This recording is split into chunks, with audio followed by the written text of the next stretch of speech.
보이나요? 자, 어서 오세요. 오늘 가만있어. 오늘 10월 25일인가요? 6일인가요? 아, 날짜를 모르겠네. 잠깐만요. 오늘이 25일이네요. 네, 10월 25일. 네, 목소리 다 들리시죠? 어디 한번 들어볼까요? 잘 들리시죠? 아우, 잘 들리시네. 네. 자, 오늘은 제가 혼자 시작을 했고요. 자, 오늘은 이제 이게 근조잖아요. 근조. 이 한자가 이제 근조인데 보통 이제 사람 이제 돌아가셨을 때 이제 뭐 그 봉투나 아니면은 화환이 아니라 조화, 예, 조화 보낼 때 이제 거기다 이제 쓰는 크게 이제 위에다가 위로한다는 표현으로다가 이제 근조라는 말을 쓰는데요. 자, 제가 이제 경매에 근조를 쓴 이유 설명을 좀 드리도록 하겠습니다. 자, 물을 한 잔 먹고 물을 한 잔 먹고 1부를 시작하도록 하겠습니다. 네. 자, 다듬고. 자, 1부는 조금 타이트하게 진행을 하고요. 2부에서 조금 여유를 갖고 진행을 하도록 하겠습니다. 자, 지금 이제 보이시는 거는 이제 홍티경매 대부 홈페이지가 있는 줄을 모르시는 분이 계시는데, 네이버나 구글이나 검색창에서 홍티경매 대부 또는 홍티경매를 검색을 하시면 뭐 카페도 나오고 유튜브도 나오고 뭐 네이버 밴드도 있고, 근데 대표적으로 이제 이 홍티경매 대부업체 홈페이지가 있습니다. 홈페이지에 들어가시면은 뭐 제가 제 얼굴 다 드러내 놓고 회사 소개도 하고 그다음에 기타 등등에 대한 어떤 내용들이 있으니까 한 번쯤 들어가서 보시는 것도 나쁘지 않겠다 생각을 합니다. 한번 들어가서 보시고요. 자, 경매가 왜 제가 죽었다는 얘기를 하는데 그 이전에 경매의 장점들이 있기 때문에 제가 경매를 시작했던 거고요. 그리고 경매 제가 시작한 거는 약간 이제 지금 여러분들한테 얘기해 드리는 거하고 취지가 좀 다른데 뭐 그냥 가깝게 제가 홍티 경매 스터디를 시작할 때 여러분들한테 이렇기 때문에 경매를 시작하면 된다 라고 말한 것 중에 대표적인 세 가지 큰 장점이 이겁니다. 첫째는 대출이 무조건 하고 낙팔이라는 얘기가 낙찰가의 80%는 무조건 대출이 나온다. 예, 낙찰가의 80%는 보지도 않고 따지지도 않고 묻지도 않고 그냥 나온다. 네. 그 뭐 작년 초, 그러니까 2019년대 뭐 그때는 조금 그래도 뭐 소득이라든가 기타를 많이 보긴 했는데 실질적으로 경매에서는요, 불과 한 4, 5년 전만 하더라도 직업이든 뭐 소득이든 전혀 안 보고 그냥 낙찰을 받으면 묻지도 않고 낙찰가의 80%까지 뭐 심하게는 85%, 뭐 어떤 경우는 뭐 상가 같은 경우는 90%까지 해줬어요 대출을. 뭐 그리고 90% 대출에다가 신용대출 얹어서 뭐 95%좀 더 나오면은 100%까지 해준다 그랬어요. 그러니까 세금만 준비해라. 낙찰가의 모든 거는 은행에 대출해 줄 테니까 당신은 세금만 준비하면 된다. 뭐 이런 시절이 불과 멀지 않아요. 한 4, 5년 전만 하더라도 그렇게 나왔어요. 그리고 대출이 잘 나왔다는 게 경매 장점 중에 첫 번째. 두 번째가 저렴하게 받을 수 있는 거죠. 보통은 시세가 이렇게 나왔다 그러면 시세 대비 뭐 80%도 뭐 좀 뭐 그 정도까지도 아니라도 뭐 90%? 아니 시세 대비해서 90% 싸게 90% 가격에 사서 대출도 최대한 나올 수 있고 얼마나 메리트가 있어요. 그러니까 많은 사람들이 경매를 하려는 목적이 그렇고 또 경매를 뭐 교육하는 저 같은 입장에서도 무조건 하고 경매의 큰 장점은 대출. 예. 그 다음에 싸게 받을 수 있다라는 얘기를 한 거죠. 그리고 세 번째 제가 또 우리 회원들한테 많이 알려드렸던 것 중에 하나가 단김에도 해가지고 이만큼 벌었다 싸게 받아서 수리해서 뭐 시세보다 조금 낮게 팔아도 어차피 싸게 받았기 때문에 남는 게 있다. 그래서 불과 그게 19년도 아마 4월 5월 달에 제가 유튜브 처음 할 때 올린 영상 여러분들 홍티경매 제자들의 뭐 그 수익 사례 낙찰 사례 그걸 보시면은 재생 목록에 보시면은 거기에 2019년도에 그 낙찰 빌라 받아가지고 수리하고 해서 뭐 2천만 원, 뭐 1천만 원 이상 남기는 사례들 제가 다 올려놨어요. 세상에 1억 이하 7, 8천만 원 낙찰 받아서 아니 그걸 단기 매도해서 비용 다 제하고도 1천만 원 남았다고 하면은 안 할 사람이 어디 있어요? 다 하는 거지. 그래서 제가 유튜브에다가 이렇게 낙찰 받은 사람 우리 회원들이 있고 제자들이 있으니까 여러분들 경매하시라고 제가 얘기했고 대출 무지하게 잘 나오니까 10개든 20개든 받으셔라. 받아가지고 가능하다 이런 얘기 드렸잖아요. 자기 자본금 없어도 가능하다. 우리 수리차장이 제 얘기를 듣고 시작한 첫 번째 사례 아니겠습니까? 첫 번째 제자기도 하고 그렇게 해갖고 7, 8개 상가도 받고 해갖고 수익을 올렸는데 지금은 이제 양상이 바뀌었죠. 자, 이게 큰 장점이었는데 그래서 제가 말씀드렸죠. 2020년 불과 얼마 안 돼서 작년 초 1년 6개월 전만 해도요. 작년 7월 달에 그 부동산 규제 강력한 대책이 나오기 전만 하더라도 일단 그래도 대출이 좀 나왔어요. 대출이 나오고 뭐 단기 매도라든가 기타 등등의 그래도 기회는 있었어요.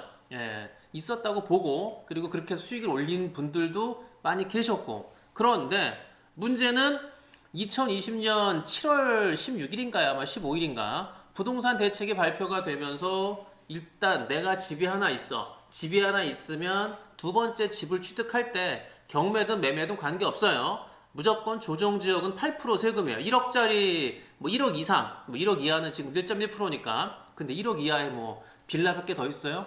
아니 좀 할만한 거는 다 1억이 넘어가는데 어쨌든 1억 이상을 기준으로 할 때 아니 세상에 2억짜리 사도 세금이 1,600이에요. 집이 하나 있는데 다른 집을 내가 낙찰을 받았어요. 또 샀어. 그러면은 2억짜리면은 세금이 8%니까 1,600을 내야 돼요. 세상에 2억짜리 집을 샀는데 세금을 1,600을 내? 그런데 집이 일단 두 개가 있어. 세 개로 늘려. 그럴 때 조정지역은 세금 12%예요. 비조정지역만 하더라도 또 8%고. 그러니까 이제는 그 주택을 가지고서 뭐 대출은 일단 제외하고요. 차치하고 주택을 늘려나가는 데 있어서 뭐 세금 부담이 크기 때문에 이거 감당을 하면서 주택수를 늘려나간다? 수익을 본다? 아니 이미 집을 취득할 때부터 8% 12% 금액을 일단 속된 표현으로 까고 들어가는데 이미 마이너스를 안고 들어가는데 과연 얼마를 남겨야 될까? 그래서 그 홈티 경매에서 제가 추진했던 것 중에 하나가 땡전 한 푼으로 낙찰받고 월세 받아서 매월 월급 받기. 요게 2019년도까지 아마 홈티 경매에 제가 추진했던 것 중에 하나고요. 2017년도 이제 그때 봄에 시작했던 팟캐스트 팟빵 음원 방송. 팟빵도 아마 음원 방송이 거의도 한 500개 이상 있을 텐데 그 팟빵도 초창기 때 여러분 들어보시면은 그런 얘기가 많아요. 땡전 한 푼으로 낙찰받기. 낙찰받고 월세 보증금 받으니까 내 돈 한 푼도 안 들어갔다. 뭐 이런 게 있었거든요. 예, 그렇게 해서 사례를 보여드려서 여러분 이렇게 경매 메리트가 있는데 왜 안 하세요? 하세요라고 제가 얘기한 거고 제대로 배우시려면 나한테 와라. 홍티 경매로 와라 이렇게 얘기한 거거든요. 예를 들어서 이거는 뭐 실질적으로 뭐 우리 제자분들도 많이 받았고 아마 여기 수리차장도 제가 뭐 일본 그 사례는 제가 일부러 사건 번호 이런 건 안 올렸어요. 뭐 지금 올리는 게 의미가 없으니까 그냥 제가 글로 설명을 해드리는데 낙찰을 7천만 원 주고 받아요. 대출을 80% 5,600을 받고요. 월세 보증금을 1,100을 받았어. 그랬더니 오히려 돈이 남어. 물론 뭐 세금 들어가니까 남지는 않겠지만 어쨌든 이렇게만 진행이 돼도 나는 돈 한 푼 안 들어간 거예요. 이렇게 이런 물건을 한 개, 두 개, 세 개, 네 개, 10개 가더라도 뭐 세금 중과가 없으니까 그냥 세금 조금 내고 그리고 이렇게 내 돈 안 들어가고 실질적으로 뭐 현금 한 5천만 원, 1억만 있어도 이렇게 1억 이하 빌라 같은 경우 낙찰 받아갖고 월세 내고 그러니까 세금 내고 이자 내고 뭐 내가 이자 낸 제외한 금액을 받아도 충분히 10개면은 제가 뭐 300만 원 나온다고 했잖아요. 여기 나온 것처럼. 이렇게 10개를 낙찰을 목표하면은 한 개 물건당 그냥 이자 제외하고 그냥 평균적으로 30만 원 들어온다고 할 때 얼마입니까? 10개 뭐 300 아니에요. 그래서 제가 홍티 경매 제가 유튜브도 그런 얘기를 초창기 때 드렸고 팟캐스트 팟빵 제가 음원 방송할 때도 그런 얘기 계속 했거든요. 아니 한 달에 내 월급 정도만큼만 벌자. 예, 월급에 월급 받자. 홍티 경매 제가 모토였잖아요. 그걸 계속 알려드렸잖아요. 여러분들 10개 낙찰 받는데 돈 별로 안 들어요. 10개 받아가지고 우리 수익 올리자. 여러분 종잣돈 조금만 있으면 된다. 충분히 가능하다. 매월 300만 원 가능하다. 요거를 실천하는 사람이 수리차장이잖아요. 예, 수리차장 그거 뭐 인증이야 뭐 제가 이미 많이 올려드렸기 때문에 제 유튜브도 그렇고 초창기 때 보시면은 그리고 카페에도 있어요 인증한 거. 그래서 그 수리차장이 받아가지고 이렇게 수익 나온 걸 다 올려드렸거든요. 그러니까 가능했죠. 제가 그때부터 인증했잖아요. 인증. 예. 직접 이렇게 받은 게 있다. 인증. 그런데 문제는 2021년 지금 현재 집이 하나만 있어도 대출이 안 돼요. 뭐 집이 이제 없어도 대출이 안 되지. 뭐 진짜 내가 실거주 목적으로 주택을 구입한다면 뭐 대출이 나올 수 있는데 일단 뭐 집이 하나가 내가 있고 두 번째로다가 경매로 낙찰받아서 어떻게 좀 수익을 올려야 되겠다라고 할 때 뭐 1억 이하고 관계없이 대출이 안 나와요. 아예 안 나오고요. 법인 대출은 아예 금지입니다. 제가 또 유튜브 초창기 때 법인 매매사업자, 개인 매매사업자 내셔라. 매매사업자로 대출받으면 된다. 이렇게 얘기를 드렸고 또 법인으로다가도 효과가 있다. 여러 개 하시려면 법인 내셔라. 세금도 없고 여러 가지 좋다. 이런 얘기를 드렸는데 이제는 문제가 되는 게 법인으로 낙찰을 받으면 아예 대출이 안 나와요. 한 푼도 안 나옵니다. 그리고 법인은 애누리 없이 세금이 12%죠. 물론 1억 이하는 뭐 기존 세율대로 받으니까 저렴하겠지만 1억 이하 물건이 어디 있어요. 인천에 빌라를 낙찰받아서 지금처럼 아니 지금도 이렇게 월세 받기가 가능할 수 있어요. 그런데 문제는 제가 인천에 1억 이하 물건을 낙찰받아서 여러분들 수익을 내라고 한 거는 대출이 잘 나오기 때문에 말씀드린 거지 대출이 안 나올 때는 의미가 없어요. 보실래요? 7천만 원짜리 10개를 뭐 1억 이하니까 세금은 뭐 별로 안 들어간다고 가정하고 1%만 들어간다고 가정하고 1.1%. 자, 지금은 대출이 안 나오니까 뭐 1억 이하도 대출이 안 나와요. 지금 아예 안 나와요. 자, 그리고 인천은 또 조정 지역으로 거의 들어왔기 때문에 뭐 저희가 인천 지역에서 주력으로 삼았던 부평구 안 나옵니다. 안 나와요. 남동구 안 나와요. 자, 그럼 자기 자본금 7억을 투자해서 40만 원씩 월세가 꼬박꼬박 들어온다고 가정을 해요. 그러면은 한 달에 뭐 280만 원? 아니 10개니까 한 달에 한 400? 그럼 1년에 4,800이 들어와요. 예, 그쵸? 7억을 한 돈을 투자해서 그냥 7천만 원짜리 10개를 받았다. 그러면 7억 투자해서 뭐 40만 원, 저 대출은 안 나오니까 그럼 40만 원씩 1년 월세가 4,800 나쁘지 않습니다. 예, 그런데 문제는 집이 많아질수록 다주택자 보유세가 폭등이고 요렇게 1억 이하짜리 집만 갖고 있으면 그래도 괜찮아요. 그런데 내가 여기 사는 게 아니라 나는 아파트가 10억이야. 그러면 7천만 원짜리 집이 10개가 있기 때문에 얘네들 때문에 내가 지금 살고 있는 10억짜리 아파트 세금이 올라간다니까요. 그러니까 마이너스가 된다고 이게 오히려 4,800만 원 벌자고 내 10억짜리 아파트, 20억짜리 아파트 세금이 껑충껑충 뛰니까 야 이게 문제가 될까? 예. 어쨌든 세금 올라가는 거는 그냥 제외하고 수익률이 5% 나온다고 가정하면 나쁜 건 아니에요. 아니 세상에 7억 투자해서 1년에 4,800이 들어온다고 하면 뭐 세금을 일단 좀 뭐 조금 낸다고 치고 5% 수익률이라고 하면 나쁜 건 아니에요. 괜찮은 거라고 얘기를 할 수 있어요. 요즘 보통 서울의 상가 수익률이 뭐 2%지만 자 그런데 문제는 집을 여러 개 갖고 있어서 예전에는 낙찰받고 빨리 수리해서 되팔아 갖고 차익을 생기는 건데 월세 수익도 월세 수익인데 두 번째로 주력했던 것 중에 하나가 단기 매도거든요. 그런데 단기 매도할 때 양도세가 이제 70% 올라가요.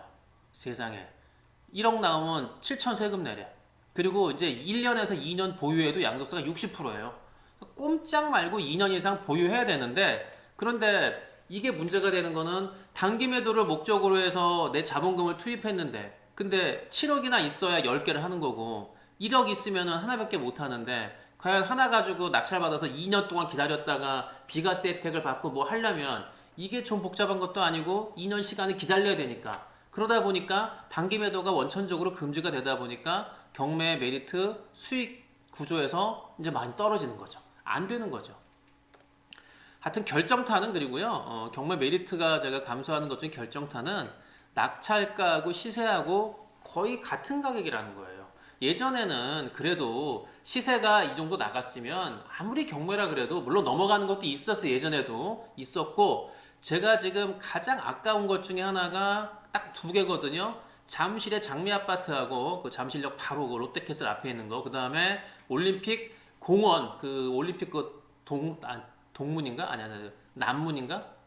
제일 올림픽 선수촌 아파트 그 체육대학교 앞에 있는 바로 그 앞에서 지하철역 내리면 바로 앞에 있는 그 올림픽 선수촌 아파트 그 두 개가 경매로 나온 게 2014년, 2016년도인데 그때 올림픽 선수촌이 6억 얼마였고요. 장미 아파트가 그것도 6억 얼마였는데 그게 지금 20억이 넘잖아요. 그걸 낙찰을 받았어야 되는데 지금 그거를 왜 내가 소개를 해주고 컨설팅을 했을까? 그거 받을 수 있는 여건이 됐는데 대출이 무조건 80% 나왔거든요. 근데 그걸 제가 안 받았어. 왜? 이렇게 아파트 값이 올라갈 줄 알았나? 전 솔직히 얘기하잖아요. 이렇게 올라갈 거를 예상을 했다면 아파트를 왜 안 샀겠죠. 그래서 저는 이렇게 부동산이 올라갈 걸 내가 예언했다. 저는 다 거짓말이라고 하는 거고요. 어떻게든 꽤 맞춰갖고 내가 이걸 예측했다고 얘기하는데 그렇게 예측한 사람은 아파트를 왜 안 사고 돈을 왜 안 벌었어? 나는 그거 관계없이 예측만 한다. 무슨 말도 안 되는 소리겠죠. 그래서 저는 부동산을 예측한다는 거는 좀 말도 안 되는 거고요. 부동산이라는 거는 지금 현실의 기준으로 바라보는 게 맞다.